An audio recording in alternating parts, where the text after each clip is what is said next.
Page number 108 108 lesson 10 butterfly বুক class 5 আমরা part 2 story reading এর part 2 তে চলে এসেছি। এখানে আমরা কি পাচ্ছি দেখো, Begum Rokeya wrote extensively on the need for social reforms। Begum Rokeya বেশিরভাগ সময়ে এক্সটেন্সিভলি মানে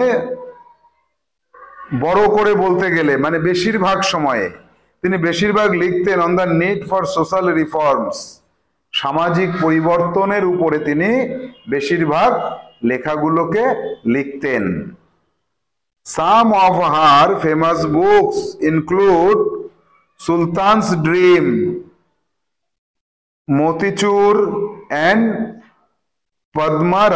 পদ্মারাগ। এইগুলোকে নিয়ে তার অনেক বই ছিল, এইগুলো সমেত। তাহলে এই যে তিনটে বইয়ের নাম বলেছে, সুলতানাস ড্রিম, তারপরে মতিচুর অ্যান্ড পদ্মরাগ, এই তিনটে বাদেও আরো তার অনেক বই ছিল। She wrote against social injustice and the restrictions suffered by women। তিনি লিখতেন কিসের? সোশ্যাল ইনজাস্টিস, সামাজিকভাবে যারা অন্যায়ের শিকার হতো, ন্যায় বিচার যারা পেত না, তার বিরুদ্ধে, এগেনস্ট মানে বিরুদ্ধে, তার বিরুদ্ধে তিনি লিখতেন। এবং তিনি লিখতেন রেস্ট্রিকশনস সাফার্ড বাই ওয়ামেন, যে বাধাগুলি, রেস্ট্রিকশনস বাধা বিপত্তিগুলি মেয়েরা ভোগ করত। ঘরের বাইরে যাওয়া যাবে না, বোরখার তলে থাকতে হবে, পর্দার নিচে থাকতে হবে, পড়াশুনো করা যাবে না, বাইরের কারোর সাথে কথা বলা যাবে না, এই যে বাধা বিপত্তিগুলো, এইগুলোতে মেয়েরা ভুক্তভোগী ছিল, মেয়েরা ভুক্ত এইগুলোর দ্বারা, সেইটার বিরুদ্ধে তিনি লিখতেন।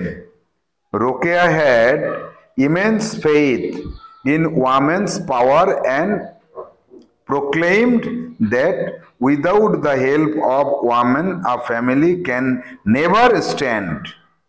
তাহলে এই কথাটা কি হলো? রোকেয়ার এখান থেকে শুরু হলো। Rokeya had immense faith in females বা ওয়ামেন্স পাওয়ার। রোকেয়ার একটা দৃঢ় বিশ্বাস ছিল ওয়ামেনদের পাওয়ারের উপরে, মেয়েদের শক্তির উপরে।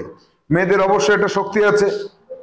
আর কি? proclaimed that without the help of women a family can never stand। একটা মেয়ের সহযোগিতা ছাড়া একটা পরিবার কখনোই সুস্থভাবে স্বাভাবিকভাবে দাঁড়িয়ে থাকতে পারে না। proclaimed, তিনি দাবি করেছিলেন এই দাবিটা, মেয়েদের সহযোগিতা ছাড়া পরিবার দাঁড়িয়ে থাকতে পারে না, এটাই তিনি দাবি করেছিলেন। she questioned the gendered division of labor and felt that there should be no gender inequality। তাহলে she questioned, তিনি প্রশ্ন করেছিলেন জেন্ডার ডিভিশন, ছেলে মেয়ের যে ভেদাভেদ, নারী পুরুষের ভেদাভেদ, ছেলে মেয়ে নারী পুরুষ এই ভেদাভেদের উপর তিনি প্রশ্ন তুলেছিলেন। অফ লেবার অ্যান্ড ফেল্ট, তাদের যে পরিশ্রম তার উপরেও তিনি প্রশ্ন তুলেছিলেন। অ্যান্ড ফেল্ট, এবং তিনি উপলব্ধি করেছিলেন that there should be no gender inequality, নারী পুরুষ ছেলে মেয়েদের মধ্যে বৈষম্য থাকা উচিত নয়, এটাই তিনি মনে করেছিলেন। Next, Begum Rokeya was a strong humanist. Begum রোকেয়ার ছিল একটা স্ট্রং মানে শক্তিশালী হিউম্যানিস্ট, অর্থাৎ a person who believed in mankind, যে মানবিকতায় বিশ্বাসী। অর্থাৎ তিনি ছিলেন একজন, তার মনের মধ্যে ছিল একটা দৃঢ় মানবিকতার মানুষ, তিনি একজন খুব সুন্দর মানবিক মানুষ ছিলেন। এই কথাটার অর্থ এটা দাঁড়ালো। She gave lesson to women on various subjects, তিনি মেয়েদের অনেক শিক্ষা দিয়েছেন বিভিন্ন বিষয়ের উপরে। ভ্যারিয়াস, বিভিন্ন, সাবজেক্টস বিষয়, বিভিন্ন বিষয়ে তিনি মেয়েদেরকে অনেক শিক্ষা দান করেছেন। She was the founder of Anjuman e Khawateen e Islam.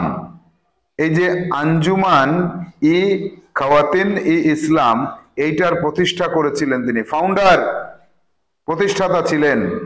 Muslim women association, এই মুসলিম মেয়েদের জন্য একটা অর্গানাইজেশন ছিল, একটা সমিতি ছিল, তার নাম ছিল হচ্ছে, এই নামটা তিনি দিয়েছিলেন যে আঞ্জুমান ই খাওয়াতিন ই ইসলাম, মুসলিম মেয়েদের একটি সংগঠন, এটা তিনি তৈরি করেছিলেন।